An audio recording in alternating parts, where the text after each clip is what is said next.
നമസ്കാരം ഉണ്ട് ഗടികളെ. നമ്മളിന്ന് വന്നിട്ടുള്ളത് നമ്മുടെ തൃശ്ശൂർക്കാരൻ്റെ അഹങ്കാരമായിട്ടുള്ള വടക്കുന്നാഥൻ്റെ ആനൂട്ടിനാണ് കേട്ടാ. അങ്ങനെ നമ്മുടെ ബാക്കി ഗടികളും വന്ന് നമ്മ പതുക്കെ ഉള്ളിക്ക് അങ്ങോട്ട് കയറാണ് കേട്ടാ. അങ്ങനെ തിരക്കിൻ്റെ ഉള്ളിൽ കൂടെ നമ്മുടെ ആനക്കുട്ടന്മാരെ കാണാൻ പോവാണ് കേട്ടാ.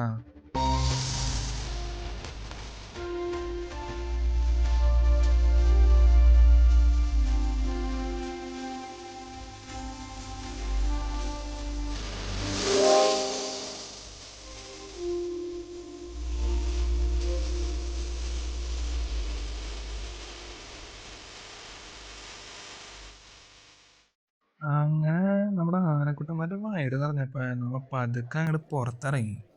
ഇനി പുറത്താണ് കാഴ്ചകളെന്ന്. ഞങ്ങൾ മഴയപ്പെട്ടു ഗൈസ്. ഇതേപോലെ ഗൈസ്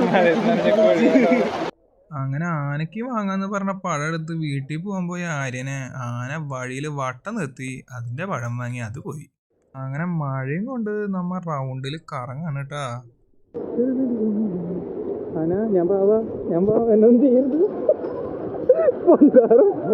ഈ ദിവസം അവിടെ തിരിഞ്ഞാലും ഇവിടെ തിരിഞ്ഞാലും ചുറ്റിലും ആനകളാണ് കേട്ടാ.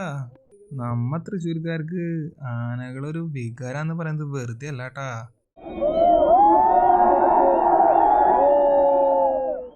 അങ്ങനെ നമ്മൾ ആനക്കുട്ടന്മാർക്കൊക്കെ ടാറ്റ കൊടുത്ത് നമ്മ അവിടുന്ന് സ്കൂട്ടായിട്ടൊക്കെ ഇടികളെ. എന്താണ് പറയാനുള്ളത്? നടക്ക്.